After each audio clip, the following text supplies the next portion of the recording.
Good morning. It's about 5:30 and change in the morning.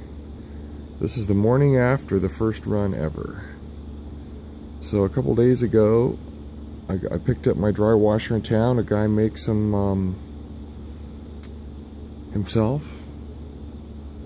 and I had somebody go dig down in the wash for me before and after the culvert pipes.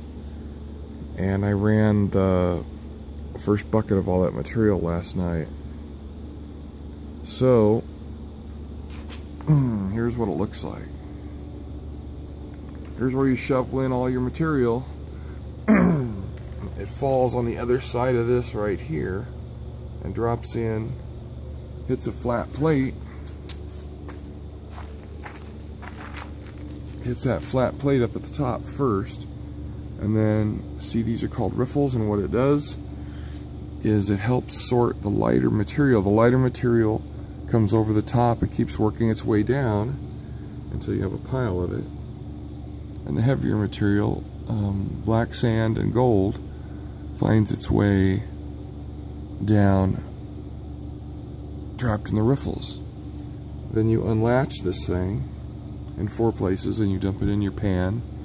And you pan it out, which is what I've done there. That's a lot of blonde sand and a little bit of black sand. The way this whole thing is powered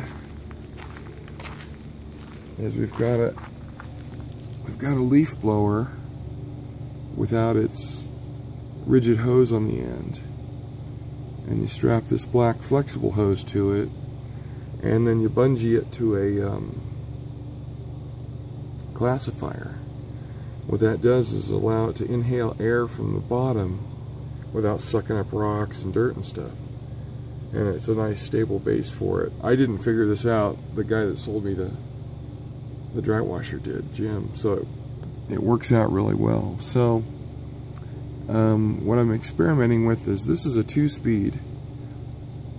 The 2 speed positions are basically medium and full throttle. Well, medium blows a lot of the material sky high out of here, because this gray dotted material here is slightly porous. And, you know, at full throttle, that stuff's bouncing clear up here, and that's not supposed to happen. It should just be vibrating over the top of the riffles. So what's happening is the air comes in and it goes in the bottom, and there's a fan in the bottom, and this fan has a counterweight to one side. So this whole thing shakes. This whole box shakes, and it helps make the material move down here, and then you end up with a nice big old pile. And that's how it works. Now what Jim found out through his experimentation is that this the black hose is really stiff, so it kind of hangs up a little bit. So what he does is he adds, you know, a foot of this is RV hose, and it's super light and super flexible, so it doesn't inhibit the vibration of this thing. So, it's a pretty unique system. And on the bottom of it here, you get the, you can see a gap right under here. And that's the feed, and you can change the feed rate by sliding this plate in and out. My material had just a little tiny bit of dampness to it, even though, well, it was damp because it had been taken from the wash, which was, you know, visually dry, but not dry in reality. So I ran this thing at kind of high speed. The feeder section is tilted at quite an angle, so it fed it fast. And the sluice is at a very steep angle too. The riffle tray is at a very steep angle. So the material went in and out really quick. And so what I'm going to do is I'm going to rerun that pile again. I think that what I'll do first is I'm going to classify all of it. This came right out of the ground into the bucket and into the system. There wasn't much in the way of big rocks. See that collection of rocks here and down on the ground? That's nothing. That's really actually pretty easy. But it's I don't know. I'm gonna just try it. I ran it so fast that a lot of the gold may have just passed right over the riffles. There's a chance. I mean, there's also a chance that there's zero gold here, which does happen. If you want gold, you got to go where the gold is. Anyway, then I panned up what I had, and it just got so late I couldn't do it very well. I had a headlamp on. You can see the water I'm using. It's supposed to be muddy because it's dirt and water mixed together. And I see somebody's taking advantage of the swimming facilities. So here's the buckets, for instance. That large bucket, there was 2 large buckets, but I ran them. So the 2 large buckets were on the entrance to the culvert, and these 2 small ones are on the exit from the culvert. We probably didn't dig deep enough, but the culvert itself, you know, the I don't know what you call them, the undulations, the ribs in that thing, you know, they're only 1.5 inches deep. So it was just an experiment for me to be able to run this thing and to try something on my own property. And I'll do those buckets later, because I'm going to run this again here in a little bit. I got to move this thing away from the garage though, because it makes a hell of a cloud of dust. It just makes this whole thing dusty. So last night, behind all that plywood, my whole house fan was helping exhaust it out, but still it coated everything over here with dust. So I'm going to move this thing out more, out here more in the driveway, and let it run. We'll see how that goes. This thing needs to be turned down a little bit, but you really can't turn it down. It's not variable speed, it's 2 speeds. And this one's the cheapest one that I could get at the major box store. And the problem with that is, how long will it last? The impeller on it's plastic instead of metal. But most of these leaf blowers are designed to blow and act as a vacuum to munch up leaves. And this isn't going to be doing that. This one's only going to be moving air. So hopefully the fact that it's a plastic impeller on the bottom of that thing won't matter. So what I'm going to do is take the output hose from this thing, and yeah, it tapers in diameter in one direction, but hopefully in both, so that it'll fit inside the hose and can clamp down. But what my goal is going to be is, we need to bleed some air off to lower the pressure as it arrives over there. We need to make it adjustable. Right now there's some slots in here that are bleeding off quite a bit of air. There's 4 of them, but it's not really enough. So what I'm going to do is, these catches here are keeping that hose from going on very far. So I'm not sure if it'll stay on a whole day. But if I hook this back up, and then let's just say that the hose, this black hose, slides up to say here, it's as far as up as it'll go. Then down just under that, I'll cut maybe some slightly angled slots to bleed air off, so I can just gently move the hose down to expose more of the slots. And that way I can hopefully adjust the airflow.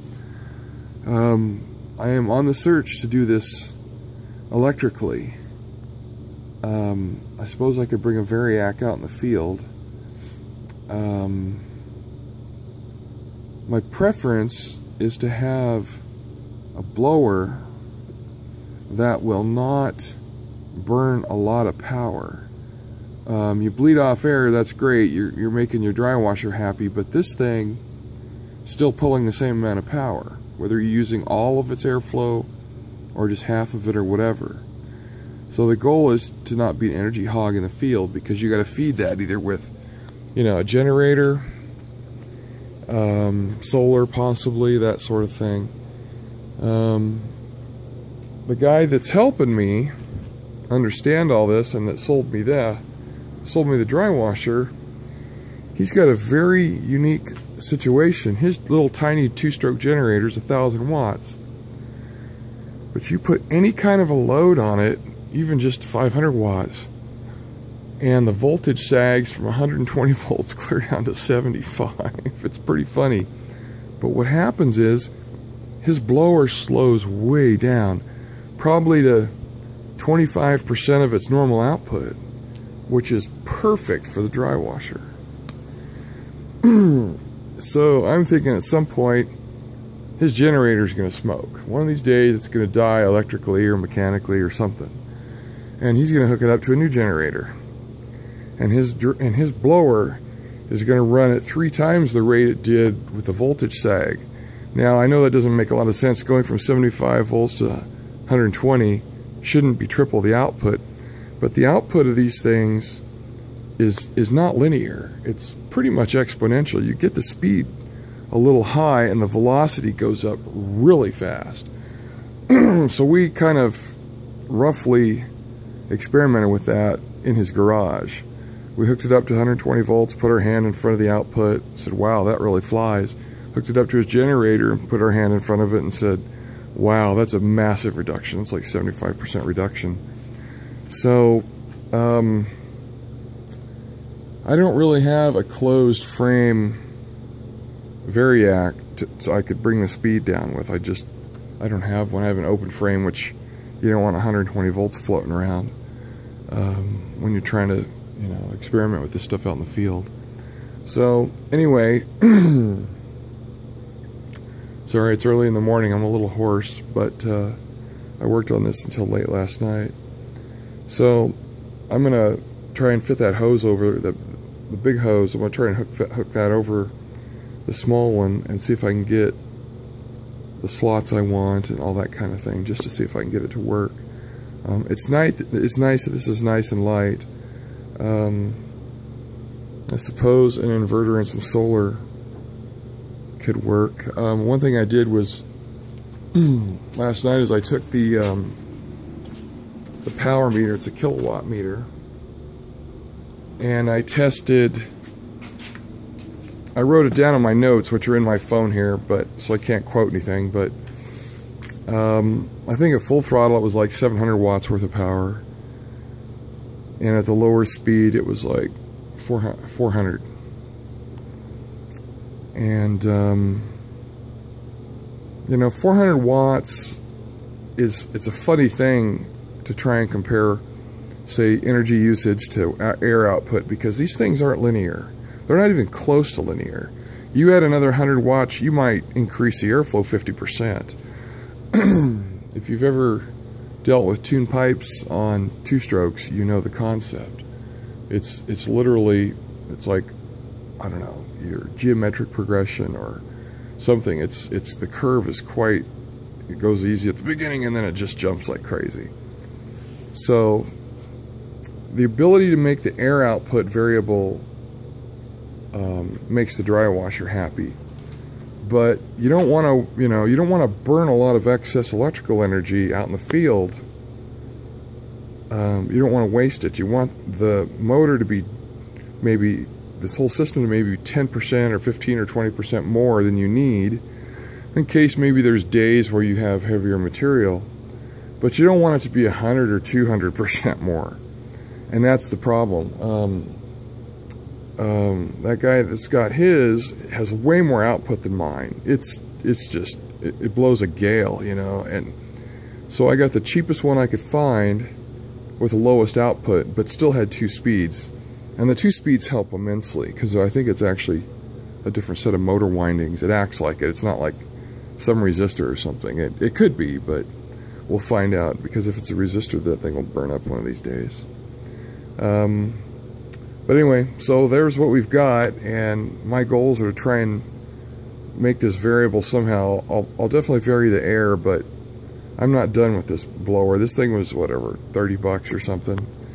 I don't even know how long it'll last in time if you ran it 4 hours a day, which is not how long people blow leaves in their yard. I don't know how much service I'll get out of it, but for $7 I got the warranty plan, so they'll just keep replacing it. Anyway, that's the system. It was a lot of fun and very exciting last night to run it. You bring material home, or you can pan it while you're out there and just leave the material out there too. It just depends on what you need to get done. There's enough land here. I can dump off excess dirt anywhere and it won't be a problem. Down the wash right down there, you can just see the wash behind these bushes. You know, that thing's just packed full of just hundreds of square feet of sand. So, or dirt, whatever you want to call it out here in the desert. And once I get all this run and kind of get this system under my belt, I'll go dig some more. The other thing I'm working on is this is it's upside down, but this is going to be a sluice, and you can see the metal sitting there right here. I'm going to cut those into 14-inch wide pieces, and I'm going to stick this whole entire thing down in the wash and either stake it down or tie it off or something. So when we start getting those rains, it'll just float the water, and all the sediment in that thing, it'll float it right past it. So that's the next step. I'd like to get that all nailed together. I put giant screws in it and stuff, but I have to take it apart and put in those. This flashing is a perfect shape, and I need to, whatever, screw it, nail it together. So anyway, this thing's going to be really slick. I'm going to put some slots in the bottom of the plywood with my saw, which means I have to unscrew both of these 2x4s. So first I have to lay out where the riffles are going to go, and then the slots go after that to help capture gold. Because these things will cause turbulence in the water, and then the gold is 19 times heavier than water. It'll fall out. So you got to give it a place to fall out, which is what the slots will be for. And there's some spacing I read about, and I'll just give it a try, and I'm gonna stake it down or tie it down in the wash and just leave it. And hopefully later this season, we've only had one bad rain where the wash it ran pretty good, but I'm going to put it right leading into the culvert pipes leading to the driveway. Here's the driveway coming in. There's two big culvert pipes going under it because that wash flows a lot of water, and it would take out the driveway every time it rained if those things weren't there. And they're big heavy gauge steel too, because when the trash truck comes in here, he doesn't crush it. So they're real heavy duty. Although one of the trash truck drivers is a big chicken, he won't come in here with heavy loads. So anyway, that's it. I'm rambling a bit. It's early in the morning, but it was a good experiment. I think the airflow is just a little high right now because the material's jumping vertically probably 3/4 of an inch, and I'm not sure it really needs to do that. It could be blowing finer gold out or even into the tailing pile. So when you see a difference in the header pile here, a few rocks and a huge pile here, that means it's well classified, it's well sorted. You've taken all the big stuff and gotten rid of it before you even dumped it in the hopper. And obviously mine came right out of the wash bed down there, so it came fairly well classified. But I'm going to do some experiments like that now. Has been classified by this expanded metal screen right here. I don't know what you'd call that, maybe 1/2 inch, 5/8, something like that.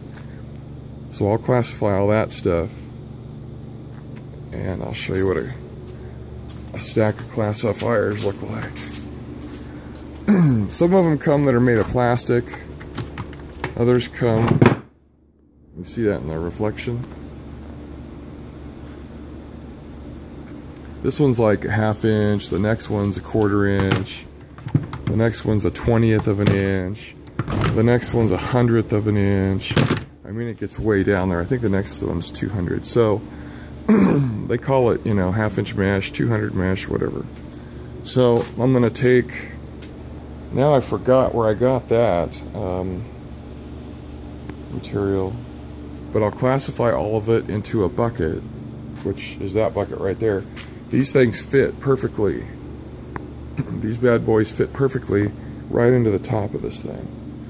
And you just dump the dirt in the top, rotate it, shake it around, and it'll drop the finer material out, and then you run it through your system. So it'll work great. So I'm going to work on this this rigid hose here, and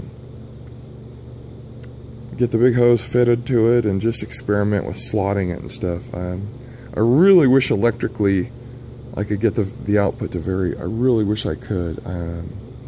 That's going to be a little tougher.